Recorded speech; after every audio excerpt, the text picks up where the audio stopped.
जय माताजी मित्रों, मारी चेनल ममतानी रसोई में तमारुं स्वागत है। तो आज आपणे बनावीशुं लीली मेथीनो एकदम हेल्दी और टेस्टी नास्तो। तो लीली मेथी में मुठिया, थेपला अने वड़ा जेवा घणा नास्ताओ तमे बनाव्या हशे, पण एकदम टेस्टी और खावामां खूब ज लाजवाब एवो आपणे नास्तो आज तैयार करीशुं। ते पण आपणे एकदम स्वादिष्ट तमे जोई शको छो। तो टामेटो केचप साथे अथवा तो चा साथे आ नास्तो खूब ज टेस्टी लागे छे। तो तमने आजनी मारी आ रेसिपी पसंद आवे तो मारा विडियो ने लाइक करजो अने वधुमां वधु शेर करजो। अने मारी चेनल पर नवा छो तो चेनल ने सब्सक्राइब करवानुं बिल्कुल भूलता नहीं। तो चालो नास्तो बनाववानी शरूआत करीए। तो खूब ज ओछा समय में ओछा तेल में बनीने तैयार थाय छे अने खावामां एटलो टेस्टी के तमे वारंवार आ नास्तो बनावशो। तो अत्यारे शियाळानी ऋतुमां मेथी खूब ज सरस मार्केट में मळती होय छे। तो आज आपणे मेथी मांथी एकदम सरस एवो नास्तो बनावीशुं। तो तमे मेथी मांथी घणा नास्ताओ बनाव्या हशे, पण एकवार जो आ रीते मेथीनो नास्तो ट्राय करशो तो वारंवार तमे आ ज नास्तो बनाववानुं पसंद करशो। तो अत्यारे नास्तो बनाववा माटे मैं 1.5 वाटकी जेटली मेथी लीधी छे, जेने आ रीते मैं समारी लीधी छे। अने साथे आपणे 1 नानी वाटकी जेटला बटेका पौवा बनाववा माटे वापरीए ते पौवा लीधा छे। सौथी पहला अपने पौवा ने सारी रीते धोई लईशुं। तो अत्यारे 1 वाटकी पौवा ने मैं एक मोटा बाउल में लई लीधा छे। तो 2 થી 3 वार अपने सारी रीते पाणी थी धोईशुं। ज्यां सुधी सफेद पाणी निकळतुं बंध न थाय त्यां सुधी अपने पौवा ने सारी रीते आ रीते घसीने धोवाना छे।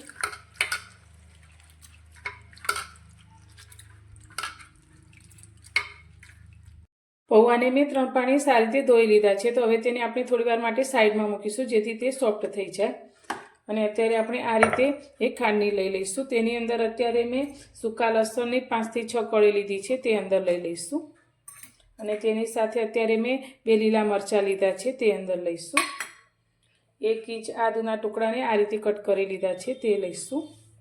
તેની સાથે અત્યારે મેં 1 ચમચી આખા ધાણા લીધા છે અને સાથે 1 ચમચી અત્યારે આપણે વરિયાળી લીધી છે। આનાથી નાસ્તાનો ટેસ્ટ ખૂબ જ સરસ આવે છે। હવે બધી જ વસ્તુને આપણે કચરી વાટી લઈશું। તમે મિક્સરમાં પણ કરી શકો છો, પણ આ રીતે વાટવાથી તેની ફ્લેવર ખૂબ જ સરસ આવે છે।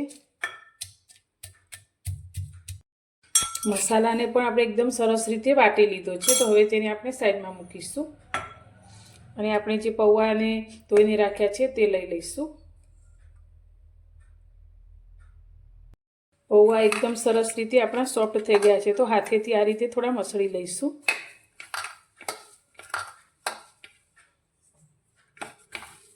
तो आ नास्तो तमे एकवार बनावशो तो आ नास्ताने तमे चा साथे खाई शको छो, चटनी साथे पण खाई शको छो, एटलो टेस्टी बने छे। तो पौवा अपना सारी रीते मसळाई गया छे। हवे तेनी अंदर अत्यारे आपणे अर्धी वाटकी लीली कोथमीर लीधी छे, ते अंदर एड करीशुं। कोथमीरनो टेस्ट आ नास्तामां खूब ज सरस आवे छे। तेनी साथे अत्यारे मैं 1 डूंगळीने आ रीते लच्छामां कट करी लीधी छे ऊभी, ते अंदर लईशुं।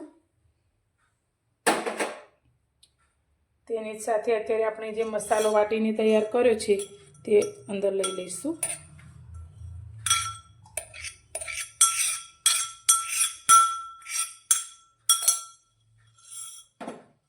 હવે તેની સાથે અત્યારે આપણે જે મેથી ધોઈને લીધી છે તે અંદર લઈ લઈશું।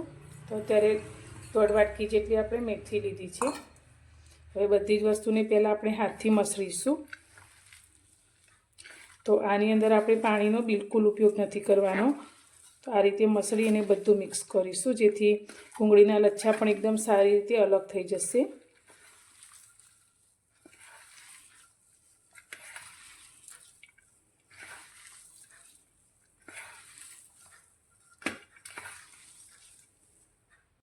બધું જ સારી રીતે મિક્સ કરી લીધું છે। તો હવે આપણે 1 લીંબુનો રસ અંદર એડ કરીશું। તમે લીંબુના રસની જગ્યાએ આમચૂર પાવડર પણ લઈ શકો છો, પણ લીંબુ હોય તો લીંબુનો ટેસ્ટ પણ ખૂબ જ સરસ આવશે। હવે તેની સાથે અત્યારે 1 ચમચી આપણે સફેદ તલ લીધા છે। સ્વાદ પ્રમાણે આપણે મીઠું એડ કરીશું 1 ચમચી જેટલું।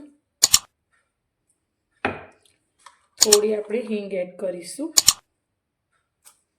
આપણે લીંબુ લીધું છે એટલે ખાટો મીઠો ટેસ્ટ આવે તેના માટે અત્યારે આપણે 1 ચમચી દળેલી ખાંડ લઈશું। તમને જો પસંદ ના હોય તો તમે લીંબુને ખાંડને સ્કીપ કરી શકો છો. સાથે આપણે અડધી નાની ચમચી જેટલી હળદર એડ કરીશું. 1 ચમચી આપણે લાલ મરચું એડ કરીશું. હવે આની સાથે અત્યારે મેં બાઇન્ડિંગ માટે ચણાનો લોટ લીધો છે, તો અડધી નાની વાટકી જેટલો તે અંદર એડ કરી દઈશું.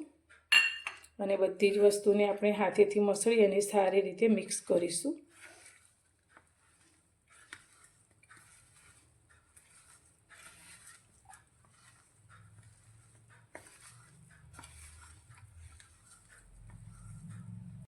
બધું જ આપણે સારી રીતે મિક્સ કરી લીધું છે, તો હાથને હવે થોડો આપણે તેલવાળો કરી લઈશું. અને બનાવેલા મિશ્રણમાંથી આપણે થોડું મિશ્રણ આ રીતે લઈશું. હવે નાસ્તાનો શેપ તમે ઈચ્છો એવો આપી શકો છો.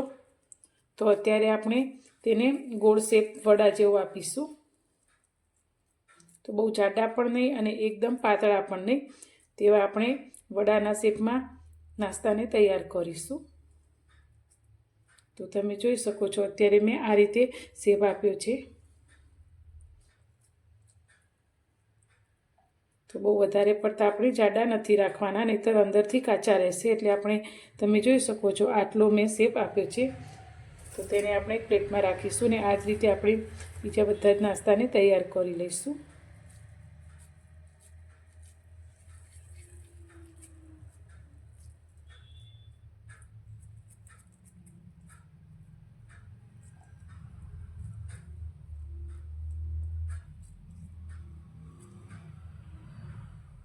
નાસ્તાને મેં આ રીતે ગોળ શેપ આપી દીધો છે. તો હવે નાસ્તાને આપણે ફ્રાય કરીશું. નાસ્તાને ફ્રાય કરવા માટે મેં એક પેનમાં 3 મોટા ચમચા જેટલું તેલ ગરમ કરવા રાખ્યું છે. તો અત્યારે નાસ્તાને આપણે સેલો ફ્રાય કરીએ છીએ, એટલે અત્યારે મેં પેનમાં ઓછું તેલ લીધું છે. તમે નાસ્તાને ડીપ ફ્રાય કરીને પણ તૈયાર કરી શકો છો. તો આ રીતે આપણે જેટલો પેનમાં આવે તે રીતે નાસ્તો મૂકી દઈશું અને ગેસની ફ્લેમ અત્યારે આપણે મીડિયમ ટુ સ્લો રાખીશું.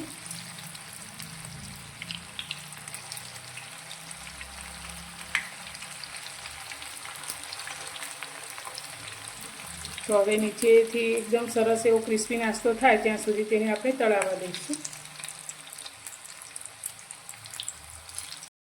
નીચેથી આપણો નાસ્તો સારી રીતે તળાઈ ગયો છે. તો હવે તેને આપણે આ રીતે ફેવરી લઈશું અને બીજી સાઈડથી પણ એકદમ સરસ એવો ક્રિસ્પી થાય તે રીતે તળીશું.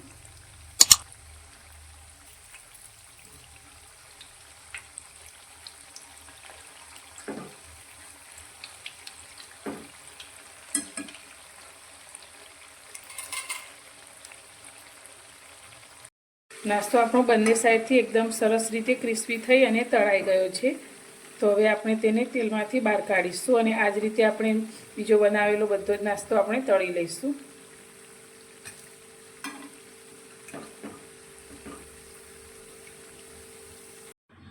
તો આપણો નાસ્તો બનીને તૈયાર છે. તો તમને આજની આ રેસીપી કેવી લાગી તે મને જરૂરથી જણાવજો અને પસંદ આવી હોય તો વિડીયોને લાઇક કરજો, શેર કરજો અને હા, ચેનલને સબસ્ક્રાઈબ કરવાનું ભૂલતા નહીં. તો ફરી મળીશું એક નવી જ રેસીપી સાથે નવા વિડીયોમાં.